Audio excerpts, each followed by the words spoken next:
Hallo zum Remake von Teil 2 unseres Fahrzeugvideos. Wir freuen uns natürlich, dass ihr wieder dabei seid. Warum wir dieses Remake machen, ist zum einen haben wir in Teil 1 einiges vergessen zu erwähnen. Und zum zweiten haben wir einen sehr ehrlichen, gemeinten Kommentar von Tom Jerry bekommen. Ja, nochmal vielen Dank für den Kommentar. Es geht in dem Kommentar im Prinzip um meine Tonlage.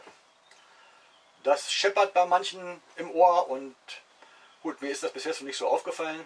Ich werde versuchen, das in den zukünftigen Videos in den Griff zu kriegen. Aber es ist natürlich so einfach, wenn man 60 Jahre so spricht. Okay, das soweit zu dem Kommentar von dem letzten Video. Ich denke, wir fangen jetzt mal mit den Maßen von der Box an, damit ungefähr jeder weiß, wie groß das Ding ist. Also unsere Box ist 5,30 Meter lang, 2,35 Meter breit und im Wohnraum 2,10 Meter hoch. Das heißt, wir haben hier eine angenehme Stehhöhe. Wir haben diese Box in 3 Räume unterteilt, das haben wir auch ganz bewusst so gemacht, da kommen wir aber gleich noch zu. Wir haben ein separates Bad und einen abteilbaren Schlafbereich. Aber bevor wir dazu kommen, würde ich sagen, wir beginnen jetzt mal mit dem Badezimmer. Einen kurzen Hinweis noch. Wie gesagt, das ist ein 360-Grad-Video. Mit gedrückter linker Maustaste könnt ihr selbstständig in diesem Video in alle Richtungen scrollen und euch hier die Räumlichkeiten angucken. Ja, das soweit zu dem 360-Grad-Video und ich gehe jetzt mal ins Bad. Okay. Unser Bad ist 2,30 Meter lang oder breit. Es geht halt über die komplette Fahrzeugbreite. Und wir haben auf der rechten Seite unsere Dusche. Da haben wir eine Edelstahlwanne eingelassen mit den Maßen 100 auf 60. Diese Edelstahlwanne hat ein Gefälle von 2 Seiten zu einem zentralen Abfluss von 15 Grad. Dadurch ist gewährleistet, dass egal wie das Auto steht, das Wasser aus der Wanne immer abläuft. Da wir aber diese Wanne haben, mussten wir, damit wir die ebenerdig begehen können, oben ein Rost einlegen. Das haben wir aus Bankierei gebaut. Das ist extrem wasserfest und sieht auch einfach gut aus. Die komplette Nasszelle oder unser Bad ist mit Resopal ausgekleidet. Resopal ist extrem strapazierfähig und 100% wasserdicht. Wir haben hier über der Dusche unser Gadgets verbaut, oder wie man das auch nennen will. Das ist ein ausklappbarer Trockner. So, das heißt, wir können hier nasse Handtücher aufhängen oder nasse Klamotten, damit wir die nicht im Wohnraum aufhängen müssen und wir dann die Feuchtigkeit im Wohn- und Schlafraum haben. Das wollten wir nicht und deswegen haben wir hier über der Dusche dieses Auszugssystem installiert. Darüber sitzt gleich die Dachluke, das heißt die Feuchtigkeit kann direkt gleich abziehen, auch beim Duschen geht das gleich direkt nach oben weg. Ja, in der Mitte haben wir ein kleines Handwaschbecken mit einem Kaltwasserhahn. Darunter ist noch ein kleiner Schrank, da befinden sich die Utensilien, die man so im Bad braucht, Waschpulver, Handtücher, Toilettenpapier und ich weiß nicht, was da noch alles drin ist, aber jedenfalls der ist voll. Ja, auf der gegenüberliegenden Seite ist unsere Chemietoilette. Hier hinter befindet sich die Technik von der Toilette und darüber ist ein Wandschrank. In der rechten Seite sind die obligatorischen Badutensilien und auf der linken Seite haben wir unsere Hausapotheke. Die ist ein bisschen komplexer als vielleicht bei manchem anderen. Das kommt daher, Caro kommt aus der Medizin und hat uns da sehr gut ausgestattet. Wir haben hier im Bad, wie im ganzen Fahrzeug, eine Fußbodenheizung und einen Strahlungsheizkörper. Die Beleuchtung haben wir hier oben angebracht, in der Ecke zwischen Wand und Decke. Das ist ein Aluprofil, in den LED-Stripes eingeklebt werden und die Abdeckung ist so ein Opalglas. Es gibt noch eine zweite Beleuchtung über dem Spiegel hier. Aber das ist einfach nice to have. Dieser Raum hat keine 2,10 Meter Stehhöhe, wie ihr sehen könnt. Das sind nur 1,87 m. Das kommt dadurch, dass unter dem Podest, auf dem ich stehe, unser dritter 150 Liter Frischwassertank verbaut ist. Und damit konnten wir dann praktisch die Ebene komplett rüberziehen. Die Wanne hat eine Tiefe und der Tank passte und deswegen haben wir jetzt hier ein ebenerdiges Niveau, aber wie gesagt nur 1,87 Meter Stehhöhe. Ja, ich denke, das war's aus unserem Badezimmer und jetzt gucken wir uns mal an, was wir in unserem Wohn-Kochraum verbaut haben. Okay. Wir sind jetzt hier im Wohn-Ess-Bereich mit unserem Küchenblock. Dieser Bereich hat ein Maß von 2,35 Meter mal 2,45 Meter in der Länge. Wir haben große Fenster auf beiden Seiten. Das sind Schiebefenster, weil wir Ausstellfenster nicht einbauen konnten, wegen unserer Außenschutzklappen. Die hätten wir nicht auf- oder nicht zubekommen, wenn wir Klappfenster gehabt hätten, weil wir brauchen diese Sicherheitsleine, das zeige ich euch jetzt mal ganz kurz, wie die Klappen zugehen. Dann nehmt die Klappe und hier gibt es eine Sicherheitsleine, die können wir ziehen. Jetzt steht hier draußen leider die Tür vor. So, okay, jetzt ziehen wir die ran und dann können wir mit dieser Sicherheitsleine hier und dann sind die Fenster verriegelt. Das würde nicht funktionieren, wenn wir Ausstellfenster eingebaut hätten. Deswegen haben wir uns für diese Schiebefenster entschieden. Wir haben bei allen Fenstern die Moskitogase ausgetauscht gegen das extrem feinmaschigste Netz, was es gibt. Ja, dann hat es ja natürlich auch die obligatorische Verdunklung, so Thermojalousie. Die benutzen wir aber so gut wie selten oder gar nicht. Auf der linken Seite ist unser Küchenblock. Der ist 1,70 Meter lang. Ist die Oberfläche mit Resopal beschichtet, genau wie die vom Tisch. Wie gesagt, das ist extrem strapazierfähig, hitzebeständig und ja, ist eigentlich ein super Material. Das hier ist unser Abfalleimer. Wir haben den hier in die Arbeitsplatte integriert, weil wir haben aus dem letzten Wohnmobil Erfahrung gemacht mit irgendwelchen Müllschränken, wo die Tüte drin hängt oder Tüten hier irgendwo aufgehängt, die reißen ab. Dann liegt das ganze Zeug im Fahrzeug. Das wollten wir nicht mehr, deswegen haben wir diese Lösung hier gefunden und ja, ich würde auch mal wieder so einbauen. Ist eine super Sache. Das ist unser Herd, dreiflammiger Gasherd mit einer E-Platte. Das heißt, wenn wir kein Gas mehr haben, dann geht immer noch eine Dose Ravioli auf der E-Platte. Es gibt ja auch noch die Außenküche mit unserem Benzinkocher, also irgendwas geht dann immer. Der Herd hat hier oben ein Warmhalter- und Grillfach und hier unten einen Backofen. Hier drüber seht ihr unsere neueste Errungenschaft, eine Siebträgermaschine für Kaffee. Wir trinken gerne guten Kaffee und ja, nachdem wir auf Lithium-Ionen-Akkus umgerüstet haben, haben wir so viel Leistungsüberschuss gehabt oder haben so viel Leistungsüberschuss, dass wir gesagt, okay, jetzt gönnen wir uns so ein Teil. Unser Fliesenspiegel ist kein Fliesenspiegel, sondern ist eine Glasscheibe, die von hinten lackiert wurde. Und zwar in der Designfarbe von unserem Fahrzeug. Also dieser Farbton findet sich in den Rollläden und in den Kissen wieder. Ja, das ist eine super Sache, keine Fugen. Das ganze Ding wird mit Spiegelkleber, nachdem es lackiert ist, hinten an die Wand angeklebt und ja, extrem pflegeleicht. Unsere Granitspüle mit dem Schwenkhahn und Knebelgriffen. Ich wollte keinen Einhebelmischer, weil das braucht zu viel Wasser. Hier ist noch ein Feature, was wir eingebaut haben oder angebaut haben. Wir können mit diesem Brett die Arbeitsfläche vergrößern, hier was drauf schnippeln. Wenn es irgendwas zum Abwischen gibt, können wir das gleich hier hinten in die Spüle reinschieben, weil das Brett ist etwas kürzer. Oder auch die Abfälle vom Schnippeln kann man dann auch da reinschieben. Hier sind noch die Küchenutensilien, Messerblock, Stabmixer. Ups, das geht nicht drauf. So geht's. So. Ja, hier oben sind unsere Hängeschränke. Die Fronten sind aus Bambus. Das sind alles Klappen mit Gasdruckstoßdämpfern und diese Teile kann man rausziehen. Die sind arretiert, damit sie nicht rausfallen. Dadurch können wir diesen Raum einfach besser nutzen, weil wenn wir das nicht rausziehen können, dann geht die Tasse zwar noch raus, aber die hintere wird schon problematisch. Das haut schon nicht hin. Deswegen habe ich diese Auszüge da eingebaut.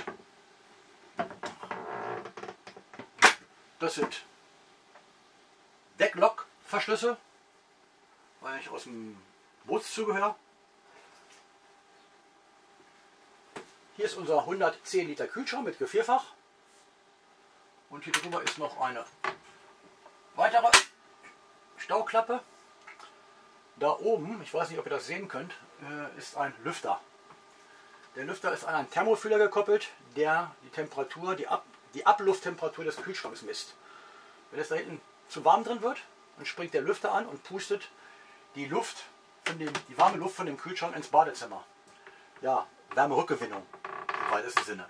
Dadurch ist das Badezimmer leicht vorgeheizt.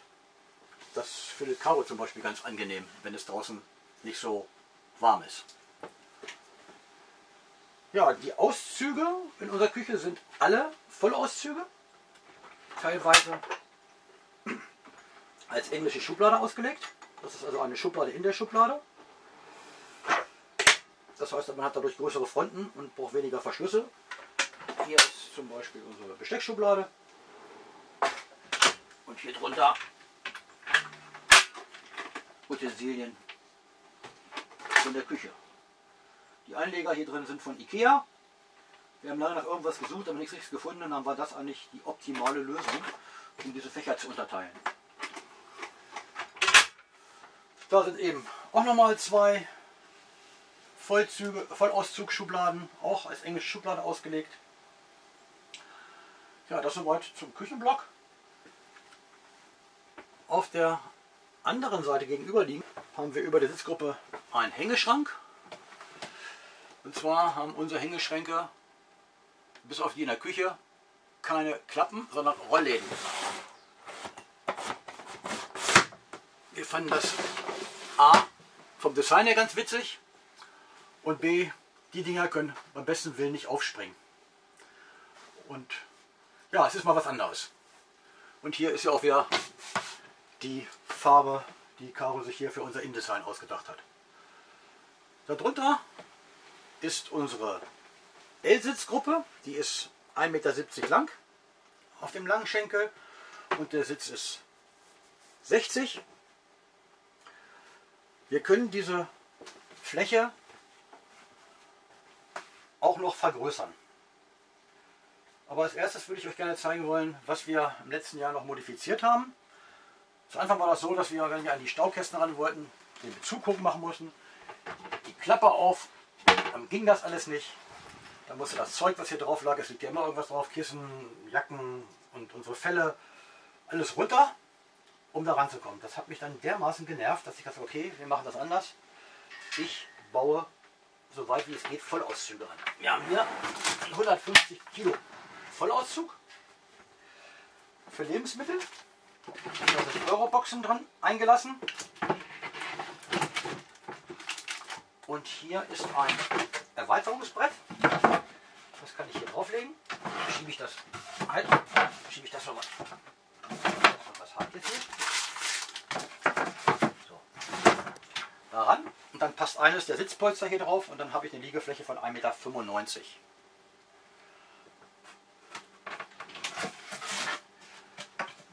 Die muss man auch ab und zu mal, das heißt, wenn ich extrem schnarche, muss ich nach hier vorne auswandern. Komfort. Ja, weitere Schränke ist hier unser Wandschrank für Jacken, vielleicht auch mal etwas besseres Zeug, was man haben muss. Da unten passen noch ein paar Schuhe rein. Dieser Wandschrank hat noch ein Feature. Es gibt hier hinten eine Tür, die einen Durchgang in die Garage ermöglicht. Die kann man von beiden Seiten öffnen, also so ein Notfallding, damit man aus dem Fahrzeug auch noch eventuell durch die Garage raus kann, falls da mit der Tür was sein sollte. Die Heizung in diesem Raum ist die gleiche wie im Bad, oder im Bad ist die gleiche wie diese. Wir haben hier eine Fußbodenheizung und ein Strahlungsheizkörper. Das Ganze wird befeuert von einer Diesel-Webasto-Heizung, die unterm Auto hängt. Zu den ganzen technischen Details und wie wir was gebaut haben und wie was konstruiert wurde, findet ihr alle Informationen auf unserer Internetseite unter Ausbaudoku. Aber trotzdem ganz kurz, hier sitzt ein 3-Wege-Mischer, mit dem kann ich einstellen, ob ich nur Warmwasser haben will oder Warmwasser und Heizen. Wenn der auf 0 steht, dann haben wir nur Warmwasser und dann kann ich hier praktisch im Prinzip die Heizung zumischen. Darunter ist ein digitales Display für unser Brauchwasser, damit ich sehen kann, wie warm das ist, da wir einen Warmwasserkollektor auf dem Dach haben und die Sonne scheint, der macht 60 Grad. Kann ich schon mal sehen, am Ende des Tages sind dann irgendwie 50 Grad oder so in dem Warmwasserspeicher. Also ohne, dass wir irgendwie Energie eingesetzt haben. Und darunter ist nochmal ein analoges Thermometer für die Vorlauftemperatur unserer Heizung. Das ist die Ansaugung für die Klimaanlage. Und hier sitzt eine unserer Verteilungen. Das ist die, ich will sie mal nennen, Niederspannungsverteilung. Da erzeuge ich Spannungen drin wie 12 Volt, 14,4 Volt für unseren Monitor, 19,2 Volt für unsere Notebooks. Da gibt es jeweils an den Sitzgruppen und im Schlafraum eine eigene Buchse für. Also ich brauche kein Netzteil für das Notebook. Ich stecke das da rein, da kommt 19,2 Volt raus. Dann haben wir noch einen programmierbaren DC-DC-Wandler. Da können wir jede beliebige Spannung zwischen 5 und 24,2 Volt einstellen. Okay, da wir gerade bei Elektrik sind, hier ist unsere Verteilung. Das ist im Prinzip eine Verteilung wie in einem Haus. Wir haben ja etwas mehr Automaten vielleicht als andere, mag sein.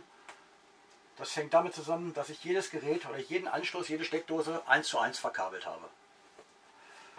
Alle Automaten haben Piktogramme, damit man auch gleich weiß, für was welche Sicherung zuständig ist. Das ist unser externes Solarpanel, also da kann ich die ganzen Solarparameter abrufen und hier drunter sitzt das Panel für unseren Wechselrichter. Wir haben hier noch eine Wetterstation, ein Radio, hier oben sitzt unser LTE-Router, der hat eine externe GSM-Antenne, die ich mit Magnet an unseren Stahlrahmen außen anklicken kann. Ich weiß gar nicht, hatte ich das erwähnt? Die Box besteht aus einem Stahlrahmen, in den 60 mm Sandwichplatten eingeklebt wurden.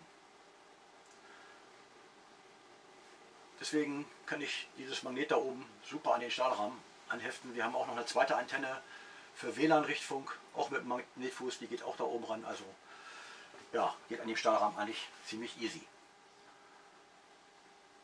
So, was haben wir noch hier in diesem Raum, was ich euch zeigen möchte? Ja, ihr seht, da hinten haben wir diese USB-Ladebuchsen und Steckdosen. Ja, dann würde ich euch noch mal hier unterm Tisch was zeigen. Ich nehme mal die Kamera mit runter. Hier ist noch ein zweiter Vollauszug. Da sind unsere Getränke drin.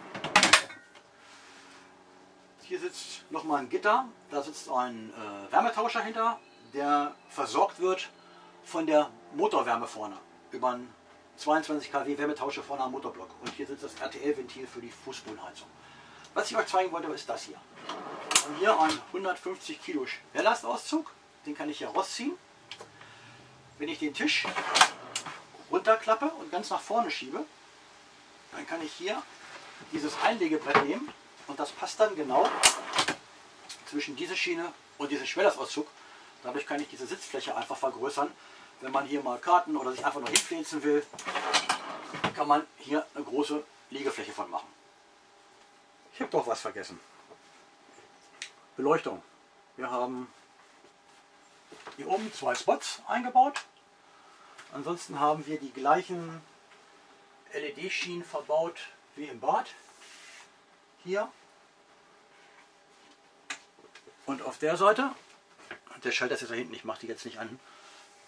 Hier haben wir die als Abschlusskante von den Hängeschränken verbaut. Ist auch ein LED-Strahl drin, lässt sich von da hinten ein- und ausschalten. Die ist, glaube ich, sogar dimmbar. Ja, ich denke, das war jetzt hier das Wesentliche. Caro ist derweil schon mal ins Schlafzimmer gekrabbelt. Die versteckt sich da um die Ecke. Und dann gucken wir uns jetzt mal unseren Schlafraum an.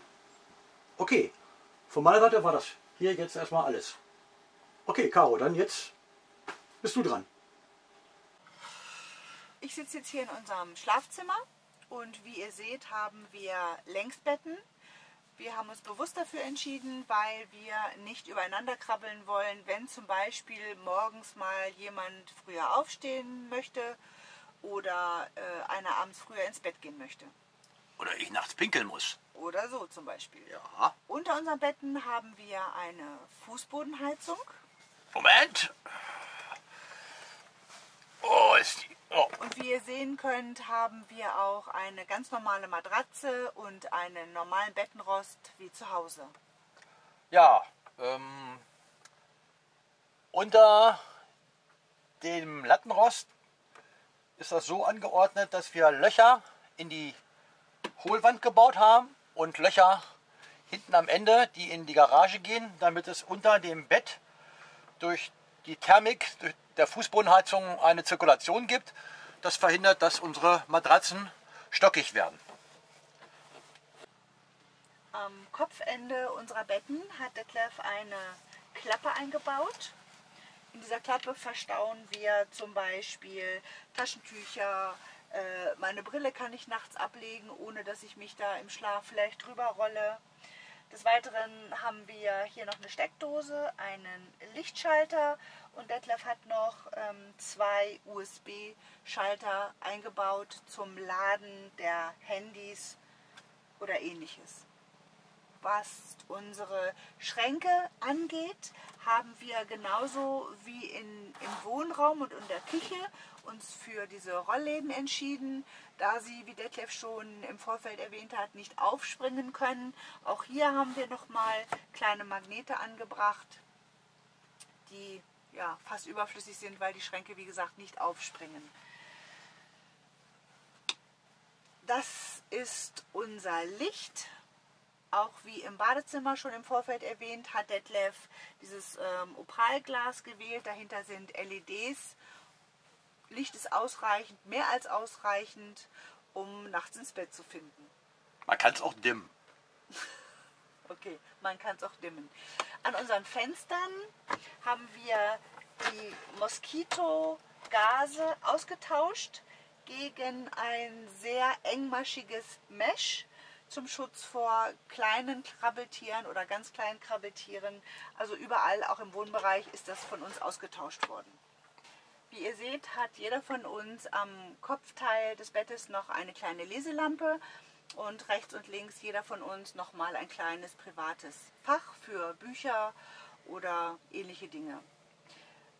Zu erwähnen ist vielleicht noch, dass unsere Staufächer für unsere Sachen 35 cm hoch sind und 35 cm tief. Am Fußende von Detlefs Bett befindet sich noch unser Monitor, den wir in den Wohnraum reinklappen können, sodass wir abends uns Kartenmaterial anschauen können, gegebenenfalls auch mal einen Film uns anschauen können. Das passt jetzt leider nicht, weil da steht die Kamera im Weg, aber ihr könnt das sicherlich erkennen, genau, dass man den einmal komplett rumschwenken kann. Und hinter dem Monitor, jetzt nur noch in Teilen zu erkennen, sitzt unser Multimedia-Server. Hier im Schlafzimmer ist noch mein Dachfenster. Ich habe mich bewusst dafür entschieden, weil ich es liebe, bei jedem Wetter rausschauen zu können. Detlef wollte erst ein Aufstelldach einbauen. Das wurde leider von mir gestrichen, weil ich nur bei schönem Wetter dann rausschauen kann. Und ja, nur mit einem solchen Fenster kann man dann zu jeder Tages- und Nachtzeit rausschauen. Ah, da gibt es noch so Jalousien. Kannst du noch was dazu sagen? Ja, genau. Wir haben auch hier ein Fliegengitter und haben das auch ausgetauscht, wie bei allen anderen Fenstern auch, eben durch dieses verdichtete oder hochfeine Mesh. Und es gibt auch einfach dunkles Rollo. Wenn Ja, ich es mal ganz dunkel haben will Das ist, und nicht rausgucken will, das weil ist es ja draußen so komisches Wetter ist. ja, das ist aber Standard. Das gibt es natürlich bei jedem, ja, bei jeden Fenstern. Ja. und hält natürlich auch ein bisschen die Wärme ab. Genau. Wir haben hier hinten auf der anderen Seite gegenüber von Caro sitzt hier noch die Fernbedienung für unsere Klimaanlage, die unten in der Heckgarage eingebaut ist. Das Ansauggitter sitzt hier unten rechts. Ja, hatte ich aber schon erwähnt bei der Wohnraumgeschichte. Vielleicht ist es nochmal ganz schön zu zeigen, dass wir in unserem Auto vom Bett aus aufrecht sitzen können. Das war uns auch ganz wichtig, damit wir nicht dieses Alkoven-Feeling haben und eben aus diesen Betten rausrutschen müssen oder ja, es ist einfach angenehm. Ja, das hatte zur Folge, dass unsere Box irgendwie 10 cm höher geworden ist als geplant. Wir wären also gerne bei 3,60 geblieben. Das hat aber nicht geklappt mit dem Luxus Sitzhöhe im Schlafbereich. Ja, ich denke, wir haben euch alles Wichtige aus unserer Box gezeigt. Und einen Einblick, wie es aussehen kann.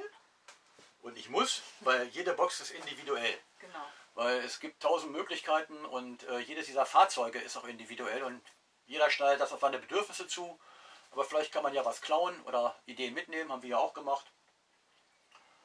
Genau. Ansonsten sitzen wir jetzt in den Startlöchern. Und zwar in 2 Wochen, knapp 2 Wochen soll es jetzt für 6 Monate losgehen. Endlich. Mal schauen, ob Corona uns keinen Strich durch die Rechnung macht. Genau, wir haben jetzt noch eine Baustelle gehabt. Wir haben uns gerade noch die Dieselpest eingefangen. Das war auch noch mal kurz vor Buffalo eine Sache, die wir eigentlich nicht haben mussten. Aber unterwegs müssen wir die schon gar nicht haben. Nee, Ne? Gott sei Dank hier als, oder besser hier als unterwegs. Genau, weil das war eine etwas größere Aktion. Ja, dann bedanken wir uns fürs Zuschauen. Und wir würden uns freuen, wenn ihr dran bleibt und unsere Reisevideos verfolgen würdet. Wir freuen uns auch nach wie vor über Kommentare.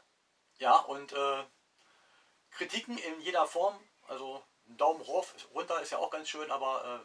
wäre schön, wenn was dazu geschrieben wäre. Genau. Warum Daumen runter? Wenn euch was nicht gefallen hat, dann... können wir das auch ändern, sonst können wir nicht ändern. Sag Aber es. gut, okay, das lassen wir jetzt mal so stehen. Also fänden das schön. Ja, dann würden wir uns jetzt einfach mal verabschieden und sagen Tschüss. Alles Gute, bleibt gesund. Ja, genau. Und ich hoffe, wir sehen uns in einem unserer nächsten Videos. Ciao. Tschüss.